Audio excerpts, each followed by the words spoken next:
Let me tell you something. When you walk in the room, the light is already there. You don't have to say anything. And that's why you're looking at it like, oh my God, I need to tone it down, but you can't. Yeah. Like there's no toning it down. That's you. That's what's coming and resonating from you, emanating from you. So there's nothing you can do. You know, sometimes we think that we can do stuff to dim our light, and we really can't, especially when we're doing God's work, right? When we're about God's business. You know, you'll try to go and it's like, oh, I don't want to come off as I'm, you know, but people already, they already receive that before you even come, before you say anything. Welcome to the Bold, Bossy, and Blessed podcast. I'm your host, Nikisa Green, your conversationalist, where you can join me weekly as I discuss and share parenting, dating, and relationships, one conversation at a time. Now let's get into it. Yes, let's get into it, everybody. What's up? Hey, everybody. Hey, everybody. It is the host of Bold, Bossy, and Blessed podcast, Nikisa Green, your favorite conversationalist, back for another episode. I'm so excited to be back for another episode, y'all. And boy, do I have some catching up to do before I bring on my special guest for today's episode. Okay, y'all, let me update you. You know, I have been talking about this guy that I met at a book signing. He is Haitian, he's from Florida, and we went on a couple of dates. I told you all about the eyelash falling off. Well, I found out the real reason why he wasn't mad that my eyelash was falling off, y'all. So, turns out that he is married, whole wife. And the reason why we were able to talk at night and on the weekends, and we were able to go on the couple of days that we did go on, is because she works in the health industry. So she's working 12 and a half hours a day, sometimes 6 days a week. Why? Because she's at work.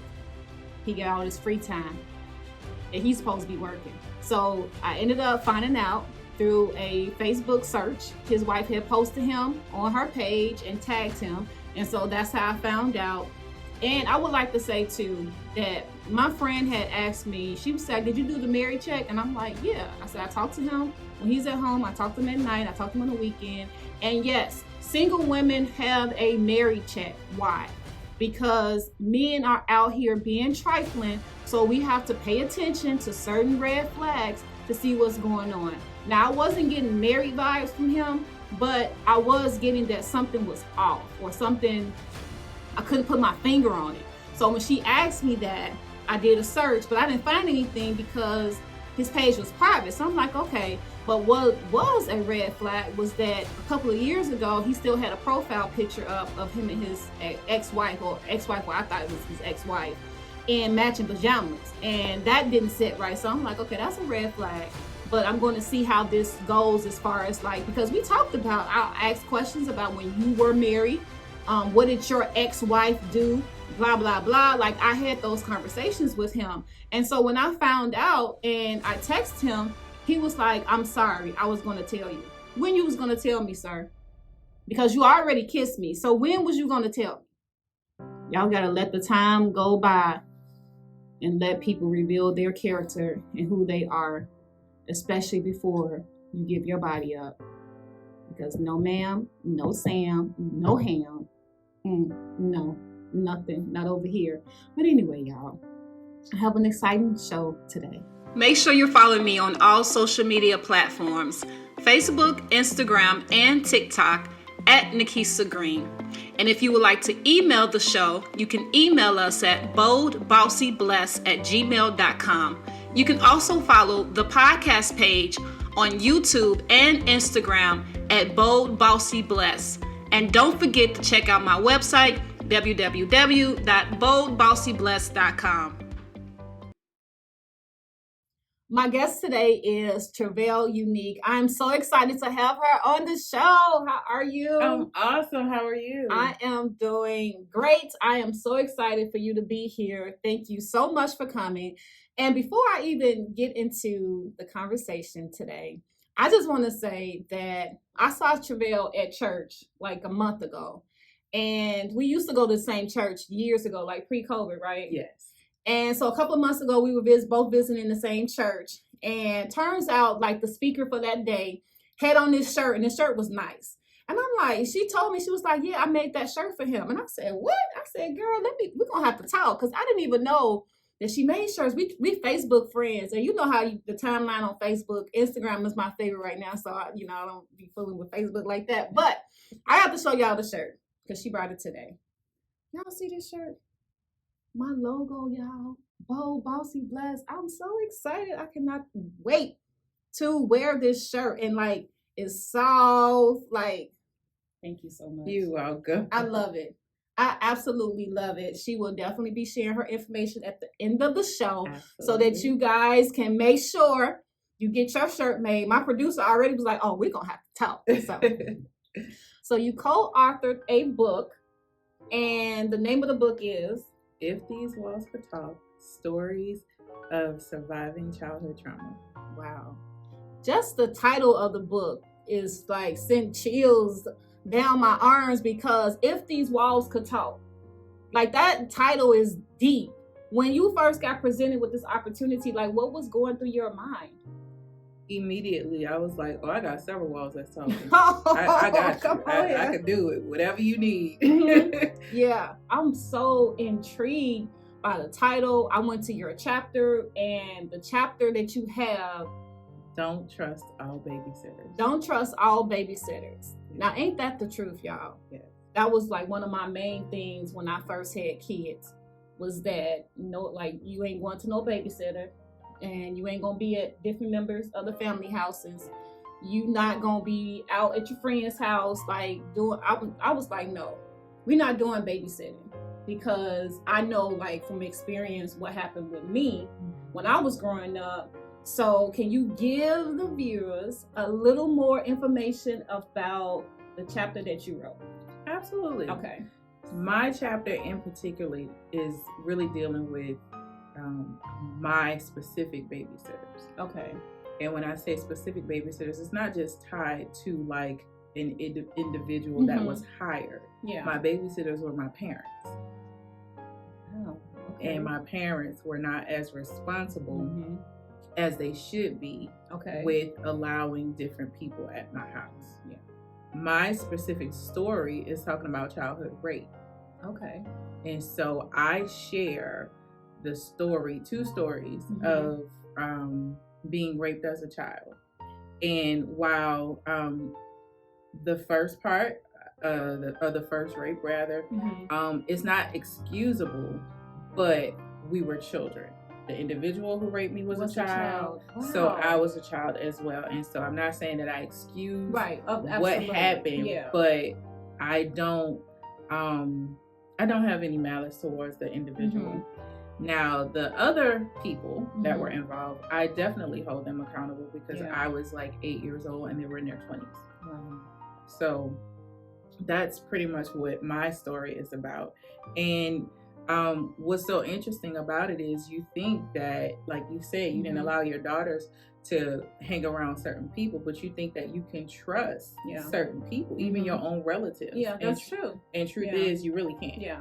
So I think for me, the reason why I had that so personal for my daughters when I had them at 17 was the fact that a relative on my dad's side he lived upstairs, and we had a 2-flat building. He lived in the apartment upstairs with his mom, who was my auntie on my dad's side. And he would come downstairs and he molested me at a very early age.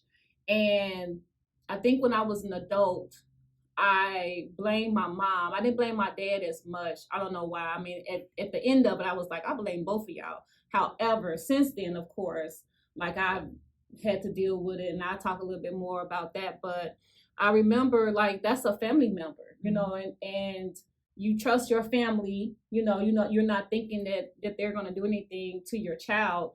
But my thing was accountability, because it's like, okay, what was my parents at while this was going on? You know, I'm a child. I wasn't like a teenager, preteen. Even if I was a preteen or a teenager, parents are supposed to be watching their children. And I understand, like, with our, culture and in our community, there are a lot of times when both parents are working, or there's only one parent in the household. But I had both parents as well as my grandfather in the house. Oh, wow. Yeah.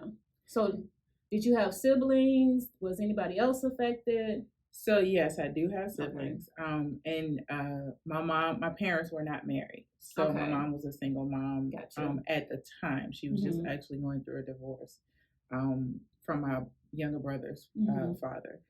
But it's so interesting that you even said what you said about you held your mom accountable more than you held your dad, and that's exactly how I felt. I actually held it in. I didn't tell either one of my parents until 25 years later.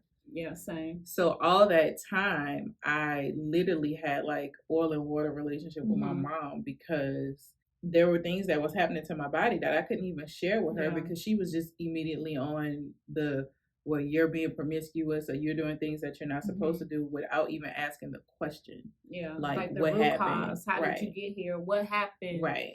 To me, like those things that we know now, like I feel like we have so much more information now as it relates to like therapy, counseling, and even like in church, understanding like the root causes, understanding like spirits, different spirits of perversion being inside of people, all of that.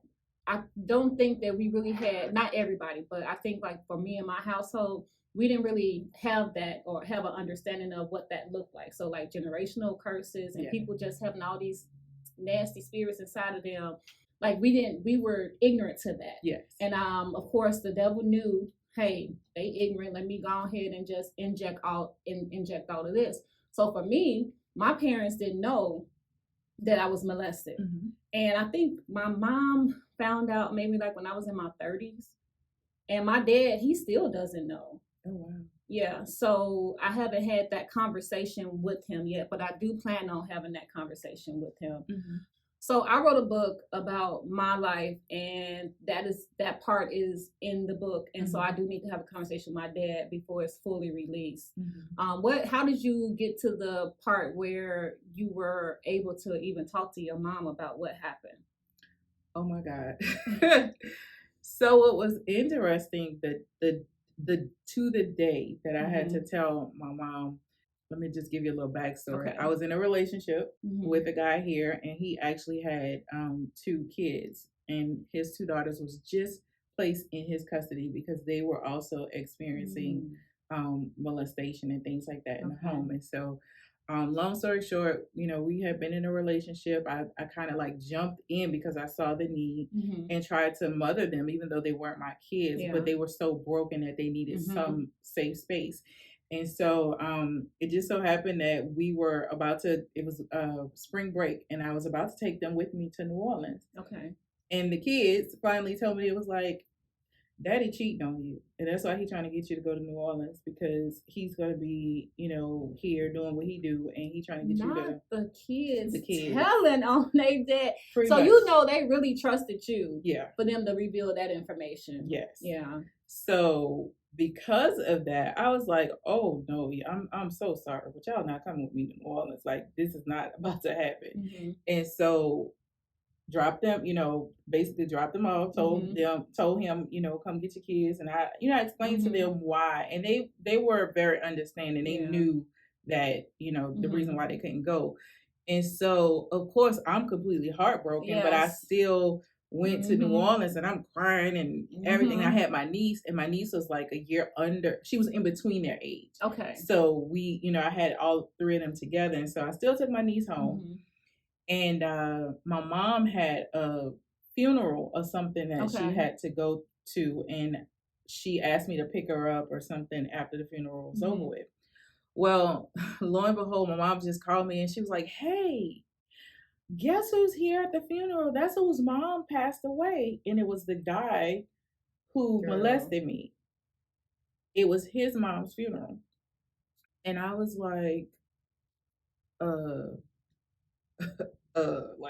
I could not go. And I mean, I was already crying because of the hurt from that. And then to be met with this, I had no words. I had so I basically left my mom at church until there was nobody else there. They had already left.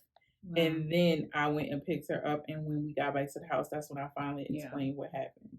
and why she was left at the church on the steps. What was her? I mean, no church mama could bring her home. What was the church deacons at? No, like nobody. They probably could have, but she was just waiting on me, you know, to pick her up. Or so, whatever. What was her reaction? She immediately said, "Why didn't you tell me sooner?" Yeah. But she also wasn't one of those parents that created a space like that, right? So I just held it in because I had to be a mama to my brothers when she wasn't really a mama to me sometimes. So I just never had the safe space to do that. And so I finally told her because I was just so broken emotionally with what I had just experienced before I got, you know, there, that I just couldn't hold it. And we held one another. She cried and she was like, I was molested too. And so, you know, it bonded us at that moment.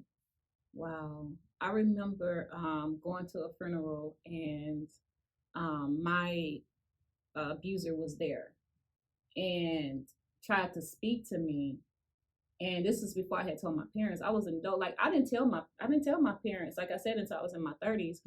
And I was like, what? But I told my sister, like me and my sister, we had talked about it.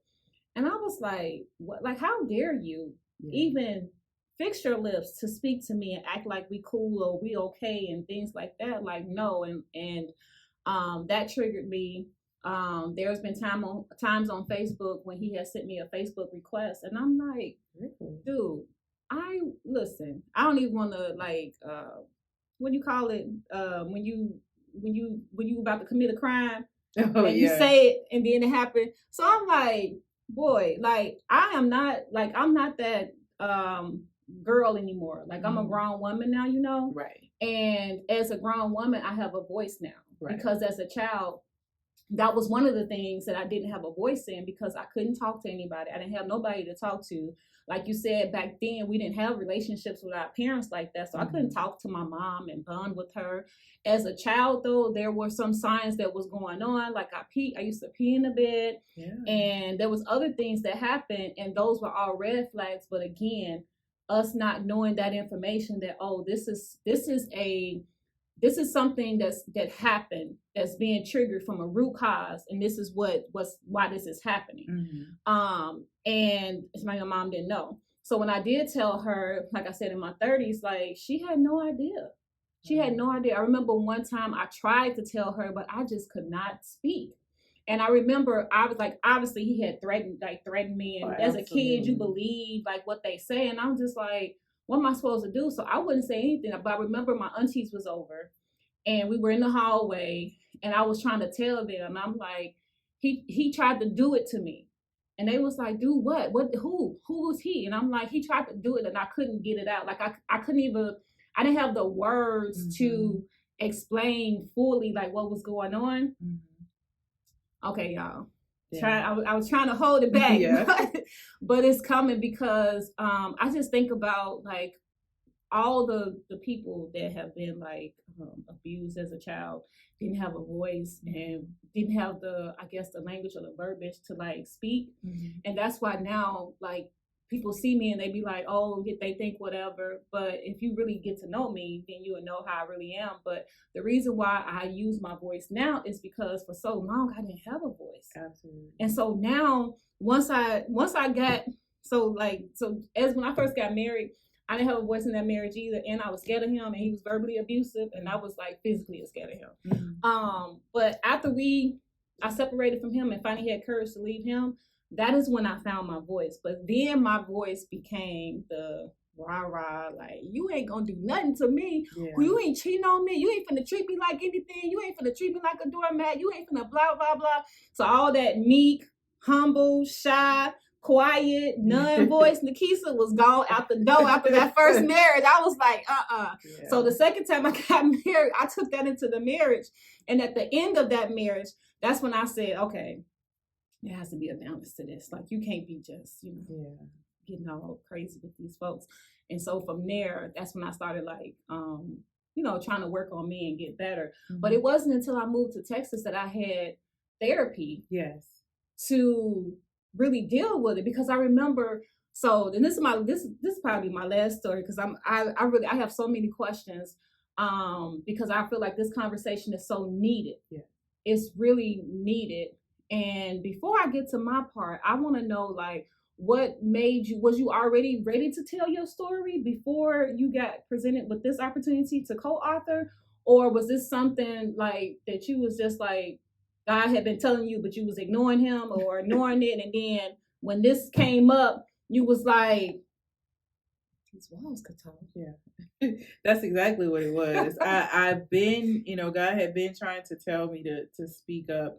But even with what had happened to me, at a very young age, God placed it in my soul that this will not define you. Mm. So even though it happened, and it had happened after that, from those two instances on more than one occasion after that, he placed in my soul that this will not define you. So I'm not gonna say I just let it roll off my back like water, but it was just something that it wasn't so overwhelming that I couldn't move forward. Okay. This, even though it was a violation at such an early age, this ain't the one. It's the church hurt that got me still dealing with different things. But yeah, I didn't have that, where I just felt like I wanted to tell someone, I wanted to write the book, but then like how you just said, how you ain't gonna, I was there. So I was like, you know what? I'm not gonna vomit on nobody, so I'm gonna pull back. And people kept saying, "But you're writing all of this stuff. You're helping us by some of the things you say. Write the book."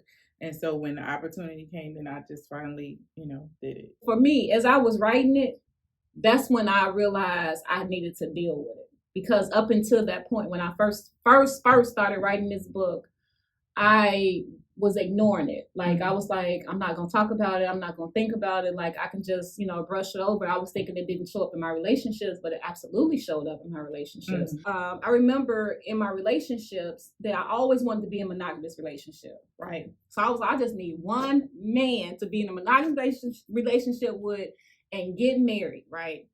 And when I would get in a monogamous relationship, when it would end, I would not give it time to heal. I was already in another relationship.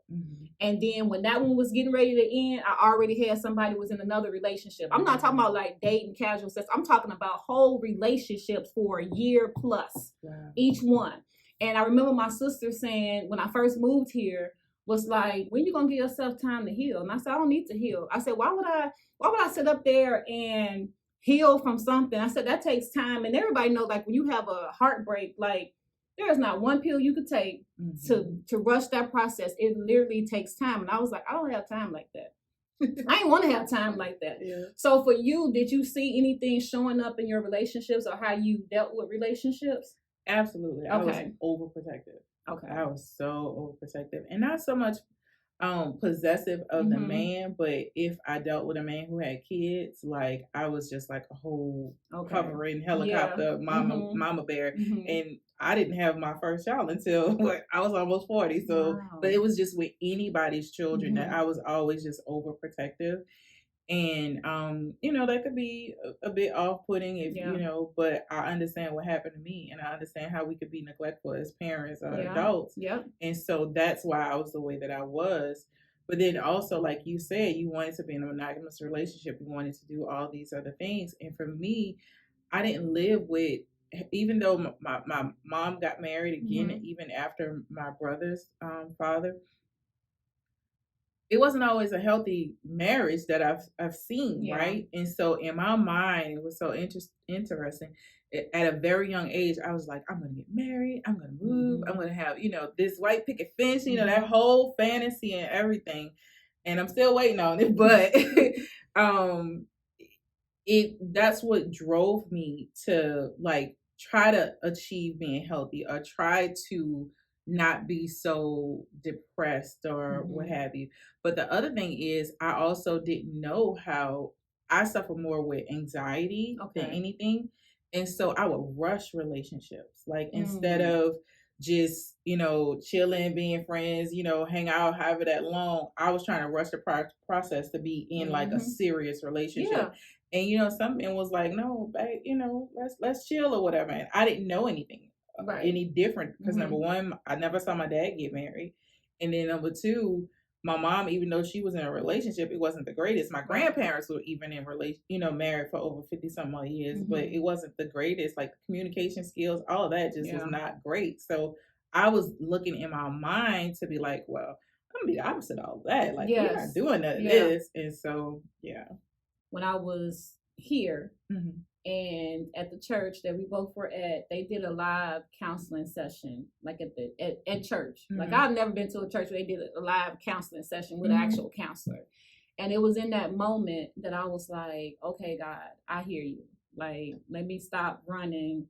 And because it's so many things, or at that time it was so many things for me. Like it was cringy, it was shameful, but then I had to understand that number one, you were a child, and what these people did was not okay. Right. Like you did nothing to warrant this. You 5-6 years old. Like first of all, that's a person has to be perverted to even look at a child like that. Even if you are an older teenager or whatever, like some of these relationships I see where it's like a big age gap, and I know some relationships work, but I always be wondering too, like I don't be wanting. So I don't date men. They be like, oh, I'm like, what's the youngest you date? And they be like, oh, 25. We can't date, sir. I'm sorry. Like that's fine for you, but we can't date because I have kids that's 27. So if you would date my kids' age, I'm good on that. So I want to pull up the actual chapter that you wrote, and oh wow. So it starts off says Isaiah 61:1. He has sent me to comfort the brokenhearted and to proclaim that captives will be released and prisoners will be freed. Wow. So when you picked that, was that you declaring that you're going to speak on this topic and you're going to share your story because in your story, you're helping somebody else have a voice as well? Absolutely. My journey, even now that I've written the book, I've started speaking more about it, is really to set the captives free. Like when I sit back and think about how long I held my voice without telling my parents, how many other people are in that same position, not looking upon anyone else's predators. But I thank God that I wasn't, molested by some, my father, or like some kids have been either molested by their own parent. Wow. And so it's like I want to be the voice or the open door to help. I don't know why, but Harriet Tubman came to my brain. Like I feel like I done open the door, and I'm like, come on, everybody just come with to me. Freedom. Right. And so that's literally how I feel.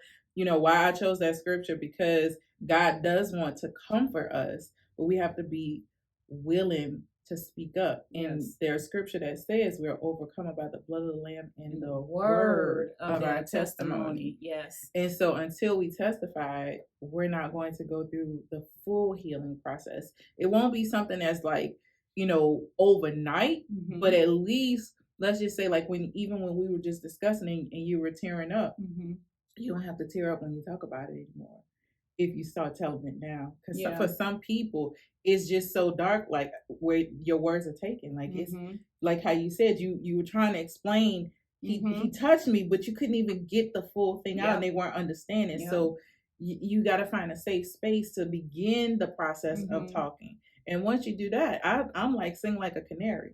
Really? Just chirp, just tell. I love that. Wow.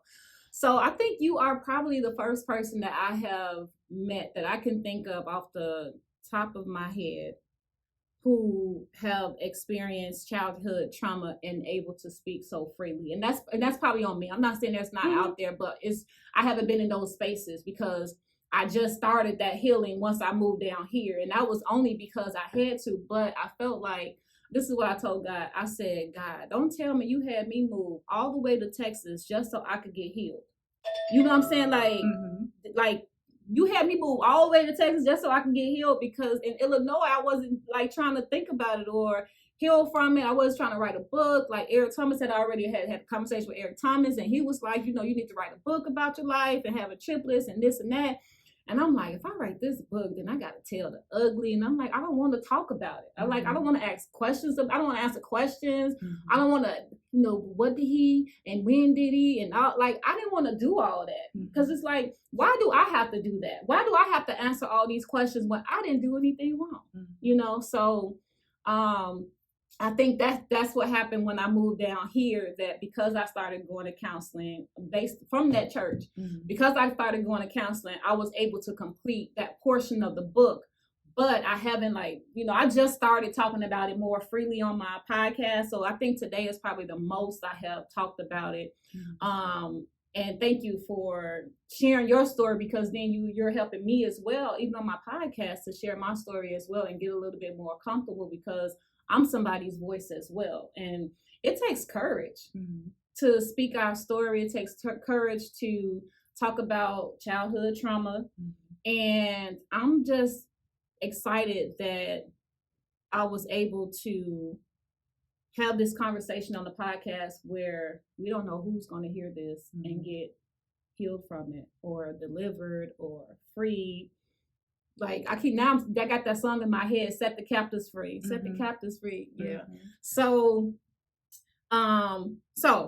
now, is there anything that you would tell somebody who either may feel like they're voiceless, or to encourage somebody to speak up? Absolutely. So the first thing is you have to be honest with you. If you're still lying to yourself, then that's the first part. You have to be honest with you. That little girl, that little boy on the inside of you has a voice, and they always wanted to speak up, or they always wanted to be protected. Are you going to give them that liberty? That's where I would start. Like, you need to look in the mirror and tell that little person on the inside of you that you care about them and that you want to see them healed. And once you begin to do that part, then all of the other stuff will begin to come. Because now that you feel like you are being your own advocate, the little version of you, then you're going to look for the resources that you need to get that person healed. Because healing not only happens as a child, but it happens all throughout our lives, whatever has happened to us. But let's start there. Let's start where it happened, at the young age or whatever that age. And you have to be the advocate for that person first. And once you begin to love on that person, that's so good. Once you begin to recognize that they matter, you matter, and you can look yourself in the mirror and say you matter, then that's the beginning of the process, because now you're getting the confidence, you're getting the courage, also talking to God, start writing it out, or journaling or something. Or even if you're one of those type of people that has, for me, I dealt with a lot of anger. And so I had to find ways to get the anger out.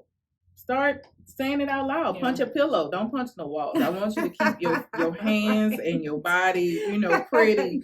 But that's a way to kind of like get it out, because that's I guess the most emotional part of it sometimes still steals your voice, because you don't want to get to the other side of that. And so you have to find a way to do it. And that's what I would say. Now, if you are a little older, you're a little mature, you have a community where you feel like the people are safe and find you, and you got to test the water, because some people you may think is safe but really not safe. And they will use any and everything that you just speak. Throw this phone across the room. I don't want to hit my producer though. But that's what I would say. You got to, number one, have confidence for you, have the drive for yourself to want to heal that person first, the little person. Now let's first. stop right there before you get to the whatever else you was going to say. Being an advocate for you, being an advocate for that little girl first, before you can be an advocate for others, that is so powerful. So I wanted to stop there, because I don't want to just move over that. I don't want nobody to miss that. That is powerful. I'm like, wow, this is so good. I've never heard anybody say that. Be that advocate for you, that little girl inside of you first. Because you have to deal with that little girl inside of you that didn't have a voice, that wanted you to speak up. You didn't have the courage and whatever else, happened around that. But now, we're here, we're on this podcast, and we're sharing our story. And I just think that that's powerful because I don't think I've looked at it like that where I'm like, okay, because I've looked at it like, okay, God, I guess I gotta like heal from this. I didn't want to. It was, it was forced upon me. He had me move all the way to Texas. But I think dealing with that, that's important, and that's what that looks like. So I'm glad that you said that, because that's even helpful for me. Just hearing that, like, wow, okay. So let me share with you why I said that. For me, once I was violated, I detached from myself. Yeah. So I was walking around like a robot. I did what I was supposed to do, said what I was supposed to say, and then just moved on through life. But I never reattached to myself because it was gone. And that's what you have to do. You have to get back to reattaching and loving who you are, because at that point, I don't know how bad it was for you or other individuals, but depending on how bad it is, you really have to get back to loving you. And how else could you love you without accepting you? Because even as a child, if you do something wrong or someone, you feel bad, you feel shame. So you gotta love all of what you think is shameful. You gotta love all that you think is like ugly or worthless or not valuable. And you gotta start with the little you. Girl, depending on where it was. You better speak, ma'am. You better speak. That is powerful. I just feel like this needs to be broadcasted like all across the world, because that's you breaking it down like that and explaining like, this is the reason why I said that, and then the why behind it, like that helps. And so I'm sitting up here tearing up myself, y'all. I asked my producer for a tissue, but he didn't want to give me no tissue. He wanted me to cry on this podcast. Okay, so once they be an advocate for themselves, then they can go and be an advocate for others and help a voice. Wow, that's good. I don't have anything else, y'all. I like that. I just want to marinate in that, because oh my goodness, y'all. That's good. That is so good, Travell. And I didn't get that information until just now. Oh. Because I started loving on myself now that I have a little daughter.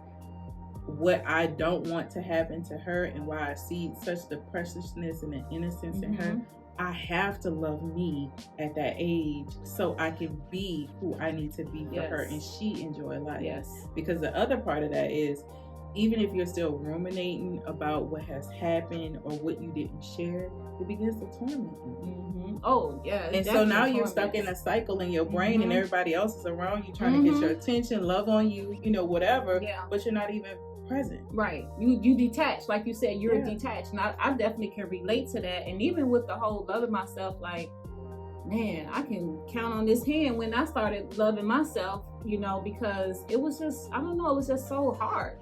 And then I was like, even like recently, it's like, it's okay. Like, it's okay to be kind to yourself. It's okay to give yourself grace. It's okay, if this didn't go that way. And I'm just now learning how to be kind and gentle with myself. And I do it for so many other people. But for myself, I'm not. I'm really hard on myself. And I think that like this whole conversation is definitely giving me a different perspective.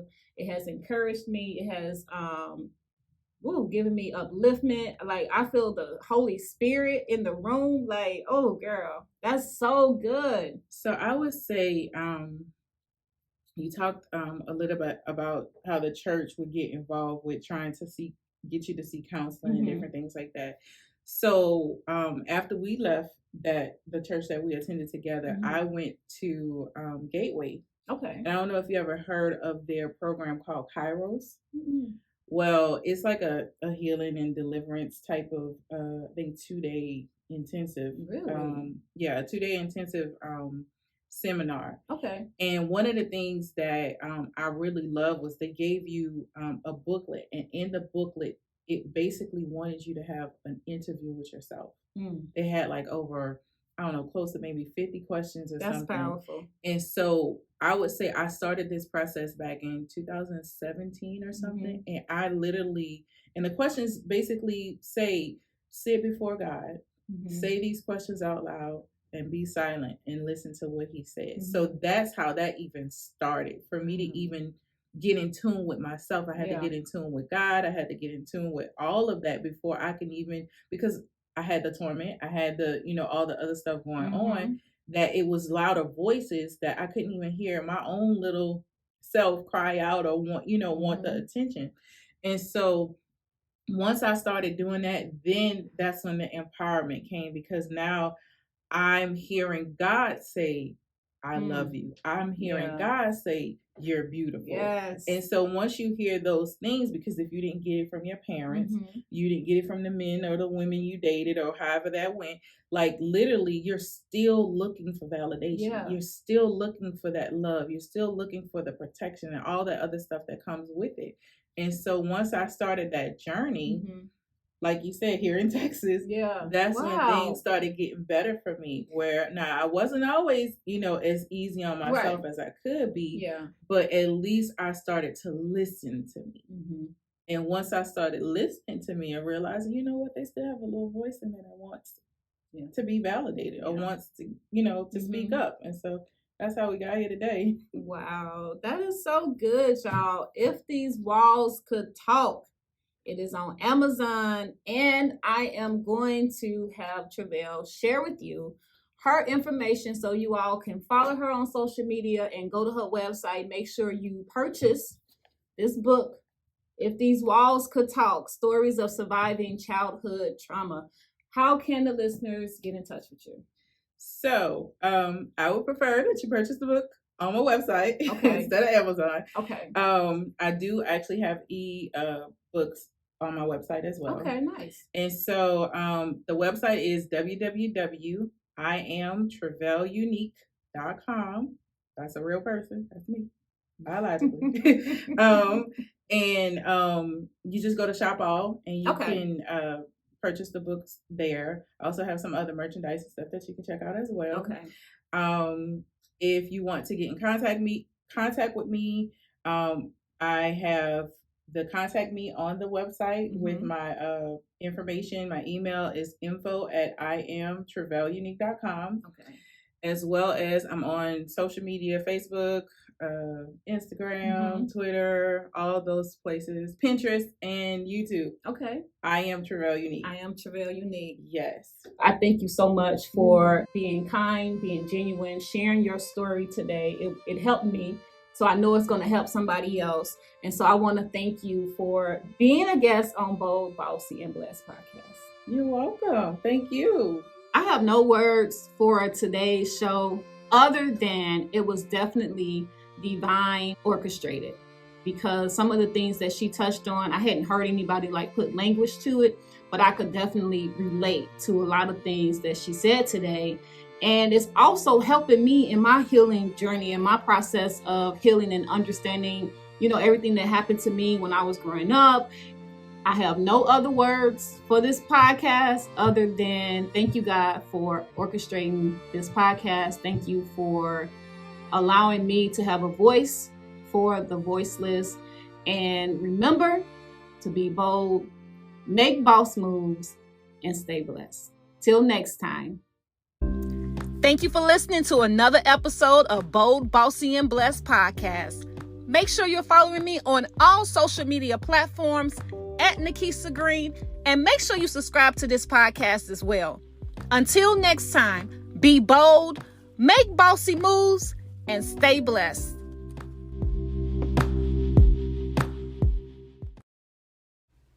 Go to my website, www.boldbossyblessed.com, to purchase How to Develop Emotional Intelligence ebook, a step-by-step guide to developing self-awareness, improving your people skills, and creating happier relationships. Use discount code BBB.